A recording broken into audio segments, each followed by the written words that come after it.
శ్రీమాత్రే నమ. జై గురు దత్తాత్రేయ నమ. ఈ వీడియోలో మనం కర్కాటక రాశి వారికి డిసెంబర్ 2వ తారీఖు నుంచి 29వ తారీఖు మధ్యలో మారుతున్నటువంటి శుక్రగ్రహ సంచారం ఈ రాశి వారి మీద ఎటువంటి ప్రభావాన్ని చూపబోతుంది అన్న విషయాన్ని మనం పరిశీలిద్దాం. కర్కాటక రాశి వారికి చంద్రుడు అధిపతి, మరి శుక్రుడు చతుర్థ లాభాధిపతిగా ఒక విధంగా ఆర్థికపరమైన లాభానికి, వాహన గృహ సౌఖ్యానికి, మాతృ సౌఖ్యానికి, భార్య ద్వారా వచ్చే సంపదకి, అలాగే వివాహ జీవితానికి కూడా శుక్రుడే కారణమవుతుంటాడు. అంటే ఈ రాశి వారికే కాదు, ఎస్పెషల్లీ ఏ రాశి వారికైనా శుక్రుడు జాతకంలో బలంగా ఉంటేనే జాతకుడు జీవితంలో సుఖపడడం జరుగుతుంది. శుక్రుడు ఏమాత్రం పాపగ్రహ సంచారం కలిగి ఉన్నా జాతకుడు వ్యసనాల మీద ఆసక్తి కలిగి ఏదో ఒక బలహీనత తోడవడం వల్ల జాతకుడు తన సంపదని, తన యొక్క మంచి పేరుని, నడవడికని పాడు చేసుకోవడం జరుగుతూ ఉంటుంది. స్త్రీల చేత ద్వేషించబడుతూ ఉంటాడు మగవాడి జాతకంలో శుక్రుడు పాపగ్రహాలతో కలిసి ఉంటే. అదే శుక్రుడు శుభగ్రహాలతో కలిసి ఉన్నా, ఏ గ్రహంతో కలగకుండా స్వక్షేత్ర ఉచ్చక్షేత్రాల్లో ఉంటే స్త్రీలతో గౌరవించబడడం జరుగుతూ ఉంటుంది. సరే, మరి ప్రస్తుతం ఈ కర్కాటక రాశి వారికి శుక్రుడు శత్రుగ్రహం. ఎవరి జన్మజాతకంలో అయినా ఏ కారణం చేతైనా శుక్రచంద్రులు ఒకే రాశిలో ఉన్నప్పుడు ఖచ్చితంగా జాతకుడికి వైవాహిక జీవితం తర్వాత స్త్రీలతో విభేదాలు, కుటుంబంలో స్త్రీల మధ్య విరోధాలు, అలాగే ఆర్థికపరమైన సమస్యలు ఎదురవడం జరుగుతూ ఉంటుంది. మరి అటువంటి శుక్రుడు ప్రస్తుతం మరి కర్కాటక రాశి వారికి సప్తమ స్థానంలో మిత్రక్షేత్రంలో, వివాహ క్షేత్రంలో ఉండడం జరిగింది. సాధారణంగా మనందరూ చెప్తూ ఉంటారు కారకో భావనాశయ అని. అంటే సప్తమ భావంలో శుక్రుడు ఉంటే మరి వివాహ జీవితం నాశనం అవుతుందని, అందమైన భార్య వచ్చినప్పటికీ కూడా జాతకుడు కొన్ని ఇబ్బందులు ఎదుర్కోవడం జరుగుతుందని శాస్త్రంలో చెప్పడం జరుగుతుంటుంది. సో అటువంటి శుక్రుడు సప్తమ స్థానంలోకి రావడం, ఇది టెక్నికల్గా మనకి జాతకుడికి వివాహం ప్రయత్నాలు ఫలించడానికి అవకాశం ఉంది. అంటే లాభస్థానం అనేది జాతకుని యొక్క కోరికలు చెప్తూ ఉంటుంది. అలాగే 3, 7, 11 ఇది కామత్రికోణం. అంటే కామత్రికోణం అంటే వేరే అర్థం కాదు, జాతకుడి యొక్క యాంబిషను, కోరికలు, అతను సాధించాలనే పట్టుదల ఈ 3 భావాల్లో ఉంటుంది. ఇంటర్నల్గా 3, 7, 11 భావాలు యాక్టివేట్ అయినప్పుడు జాతకుడికి వివాహం కుదురుతుంది. ఆల్రెడీ లాభాధిపతిగా ఉన్నటువంటి శుక్రుడు సప్తమ భావంలోకి రావడం వల్ల జాతకుడికి వివాహ నిర్ణయం జరిగే అవకాశం ఉన్నది. అది ఎలాగా, ఒక స్నేహితురాలు, మిత్రవర్గం నుంచో, తెలుసున్న సర్కిల్ నుంచో వచ్చే అవకాశం ఉంటుంది. సో ఇది వివాహం నిశ్చయమైన కారణం అవుతుంది.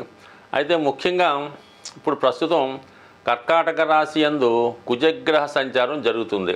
ఎలాగా, ఒక బలహీనమైన స్థితిలో, నీచ స్థితిలో ఉండడం జరుగుతుంది. అలాగే 9వ స్థానంలో రాహుగ్రహం. ఈ రెండు కూడా జాతకుడు తన యొక్క నైతిక ప్రవర్తనలో కొన్ని లోపాలు కనబడుతుంటాయి. అంటే ఇప్పటిదాకా ఇది ఒక సాంప్రదాయ కుటుంబం నుంచి ఎటువంటి శాఖాభేదం, ఎటువంటి జాతి భేదం, కులభేదం లేకుండా స్వచ్ఛమైన కుటుంబంలో అమ్మాయిని వివాహం చేసుకుందాం అనుకున్న వాళ్ళు ఈ సమయంలో ఏదో ఒక అమ్మాయి మన కులం అయితే చాలు, లేదంటే మన క్యాస్ట్ అయితే చాలు, మన ఊరైతే చాలు అనుకున్న స్థాయికి రావడం జరుగుతూ ఉంటుంది. ఈ సమయంలో ఈ కర్కాటక రాశిలో ఉన్నటువంటి అమ్మాయిలకు కానీ అబ్బాయిలకు కానీ ఏదో ఒక వివాహం వరకు వస్తే, అంటే పెళ్లి చూపులు దాకా వస్తే జాతకుడు అది ఎవరైనా పర్లేదు ఖచ్చితంగా అంగీకరించి వివాహానికి వెళ్ళడానికి ఈ గ్రహస్థితి అనుకూలంగా ఉన్నది. సో దాని తర్వాత ఇంకో ముఖ్యమైన విషయం ఏంటంటే, వివాహం తర్వాత కూడా మరి ఏదో కారణం వల్ల భార్యాభర్తలు, భర్త అమెరికాలోనో భార్య ఇండియాలోనో ఈ విధంగా ఉంటే తిరిగి ఈ సమయంలో భార్యాభర్తలిద్దరూ ఒకే చోట కలుసుకొని ఆనందంగా గడపడానికి అవకాశం ఉంది. లేదా వివాహం అయిన వాళ్ళు వివాహం అయిన తర్వాత ఈ శుక్రగ్రహ సంచార సమయంలో భర్తలు ఇద్దరూ కలిసి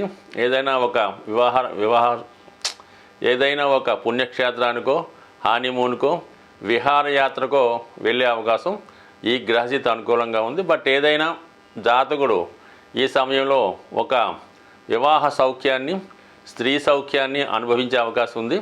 అది గతంలో మరి భార్యాభర్తలు అయ్యి కూడా విడిపోయి ఉన్నా మళ్ళీ కలుసుకోవడం కానీ, అలాగే మాజీ భార్యాభర్తలు కానీ, లేదంటే మాజీ ప్రేమికులు కానీ, మాజీ అఫైర్స్ ఉన్నవాళ్ళు తిరిగి మళ్ళీ ఏదో సందర్భంలో కలుసుకొని వారి యొక్క బంధాన్ని తిరిగి కంటిన్యూ చేయడానికి కారణం అవుతుంటుంది. అంటే ఈ విధంగా మనం ఎందుకు చెప్పాల్సిందంటే, కర్కాటక రాశి అందే నీచ కుజుడు, భాగ్యస్థానంలో రాహు, జాతకుడు ఖచ్చితంగా ఏదో ఒక ఇలాంటి కార్యక్రమాలు చేస్తూ ఉంటాడు.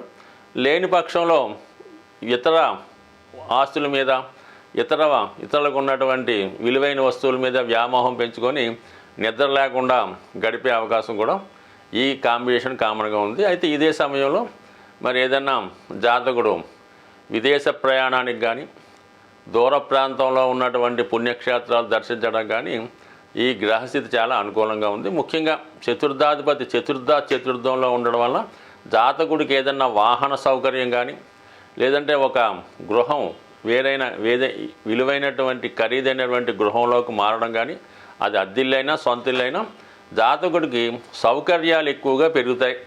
సమయానికి మంచి ఆహారం, మంచి భోజనం, మంచి పానీయాలు అందే అవకాశం ఉంది. బట్ ఏదైనా ఈ రాబోయే 27లో జాతకుడు తను చాలా కాలంగా ఏవైతే కోరికలు ఉండిపోయాయో ఆ కోరికలన్నీ మనస్ఫూర్తిగా సంపూర్ణంగా అనుభవించే అవకాశం ఉంది. స్వస్తి.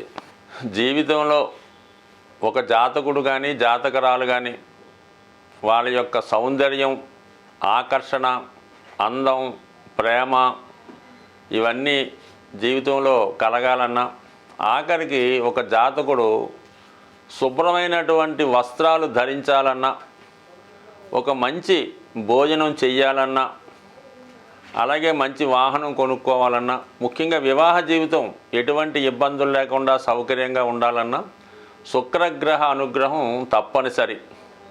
అంటే శుక్రుడు కలల కారకుడు, అలాగే జాతకుడి యొక్క బలహీనతలకి పతనానికి కూడా కారణం అవుతూ ఉంటాడు. ముఖ్యంగా వ్యసనాలకి శుక్రగ్రహ కారణం అవుతూ ఉంటుంది. అంటే రాక్షస గురువు కాబట్టి శుక్రాచార్యుల వారు ఇటువంటి వాటికి ఎంకరేజ్ చేస్తుంటారు అన్నమాట శుక్రుడి రూపంలో. అంటే స్త్రీ వ్యామోహం, అలాగే తాగుడు లాంటివి, మరి జోదం, దొంగతనాలు, హత్యలు, రేపులు, వీటికి కూడా ఈ శుక్రుడు వివిధ పాపగ్రహాలతో కలిసి ఉన్నప్పుడు, చంద్రుడు కూడా బలహీనమైనప్పుడు జరుగుతూ ఉంటాయి. అంటే శుక్రుడు సాక్షాత్తు లక్ష్మీ స్వరూపం లాంటిది అనుకుందాం. అంటే శుక్రుని యొక్క అధిదేవత లక్ష్మీ అమ్మవారు. అంటే లక్ష్మీ అమ్మవారి యొక్క అనుగ్రహం కావాలంటే జాతకుడి యొక్క జన్మజాతకంలో శుక్రుడు ఎటువంటి కళంకం లేకుండా ప్యూర్గా సింగిల్గా శుభగ్రహ స్థానంలో ఉంటే జాతకుడికి అదృష్టం వరించడం జరుగుతుంది. శుక్రుడు ఎటువంటి పాపగ్రహంతో కలిసినా ఆ గ్రహ కారకత్వాల ద్వారా జాతకుడు పతనం అవ్వడం జరుగుతూ ఉంటుంది. శుక్రుని యొక్క అనుగ్రహం కావాలంటే జాతకుడు లక్ష్మీ అనుగ్రహాన్ని పొందవలసి ఉంటుంది.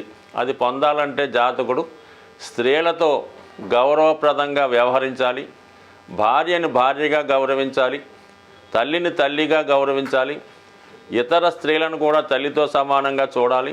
అలాగే తన కుటుంబంలో ఉన్నటువంటి కోడలను కానీ, కుమార్తెను కానీ, మదర్ను కానీ, చెల్లెళ్ళను కానీ, అక్కలను కానీ దేవతా స్వరూపంగా కొలిచి దానికి అనుగుణంగా వాళ్ళకి వివిధ రూపాల్లో ఎటువంటి ఇబ్బంది రాకుండా, వాళ్ళకి బాధ కష్టం రాకుండా ఖచ్చితంగా వాళ్ళకి అన్ని సౌకర్యాలు కల్పించాలి. జాతకుడికి ఉన్నా లేకపోయినా వాళ్ళకి బట్టలు, నగలు, సమయానికి వివాహం చేయడం ఇవన్నీ కూడా సమకరించినప్పుడు జాతకుడిలో ఉన్నటువంటి శుక్రగ్రహం యాక్టివేట్ అయి జాతకుడికి శుభ ఫలితాలు రావడం జరుగుతూ ఉంటుంది. ఒకవేళ మీ కుటుంబంలో మీరు ఎంత ఉన్నత స్థాయిలో ఉన్నా, మీ కుటుంబంలో ఉన్నటువంటి స్త్రీలకి ఎంత సౌకర్యంగా చూసినా మీ సిస్టర్కో, మీ అక్కగారికో, మీ కుమార్తెకో సమయానికి వివాహం చేయకుండా ఉంటే అది కన్యశాపం అనే ఒక శాపం తగులుతూ ఉంటుంది. అంటే ఇది శుక్రగ్రహ ఆగ్రహానికి గురవడం జరుగుతూ ఉంటుంది.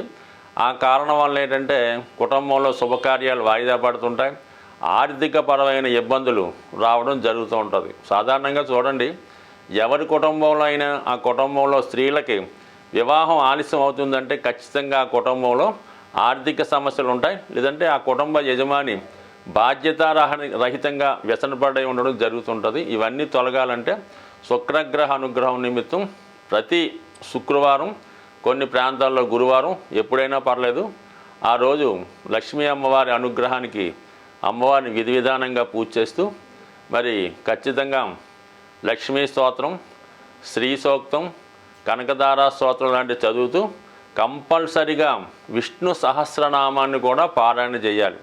ఎప్పుడైనా సరే లక్ష్మీ అనుగ్రహం కావాలంటే విష్ణుమూర్తి అనుగ్రహం తప్పకుండా ఉండవలసిందే. అది లేకుండా కేవలం లక్ష్మీ అమ్మవారిని పూజిస్తూ లక్ష్మీ స్తోత్రం చదివినంత మాత్రాన లక్ష్మీదేవి అనుగ్రహం ఎట్టి పరిస్థితుల్లో కూడా వచ్చే అవకాశం లేదు. కేవలం వెంకటేశ్వర స్వామిని ఆరాధించడం వల్లే మీకు పద్మావతి అమ్మవారి అనుగ్రహం లభిస్తుంది. ఈ చిన్న టెక్నిక్ గమనించండి, ఆ విధంగా వెళ్ళండి. దాంతోపాటు శుక్రునికి అనుకూలమైనటువంటి వజ్రాన్ని ధరించడం వల్ల, అది చాలా ఖరీదైంది, ధరించలేని వారు స్ఫటికమాలని ధరించడం వల్ల జాతకుడికి లక్ష్మి అనుగ్రహం కలుగుతుంది. అతనిలో ఉన్నటువంటి బలహీనతలు తొలగి, అంటే ఏదైనా స్త్రీ వీక్నెస్ ఇంకో బలహీనత ఉంటే దాని నుంచి బయటపడే విధంగా ఈ స్ఫటికమాల అతనికి సహకారపడుతుంది. అలాగే అనుకూలం ఉన్నవాళ్ళు స్ఫటికంతో తయారు చేసినటువంటి శివలింగాన్ని, చిన్నది 1 ఇంచి 2 ఇంచుల పరిణామంలో కానీ స్ఫటికంతో చేసినటువంటి శ్రీచక్రాన్ని కానీ మీ పూజా మందిరంలో నిత్యం పూజించుకోవడం వల్ల ఖచ్చితంగా మీ యొక్క ఆర్థికపరమైన సమస్యలు, కుటుంబంలో ఉన్నటువంటి వివాహపరమైన సమస్యలు, స్త్రీ దోషం, స్త్రీకి ఉన్నటువంటి శాపం కానీ, స్త్రీ శాపం కానీ, మాతృశాపం కానీ తొలగి ఆ కుటుంబం ఖచ్చితంగా మరి చక్కగా లక్ష్మీ కళతో మంచి నేమ్తో ఉండే అవకాశం ఉంది. బట్ ఏదైనా ఖచ్చితంగా మాత్రం శుక్రగ్రహ అనుగ్రహం కావాలంటే స్త్రీలను గౌరవించవలసిందే. స్వస్తి.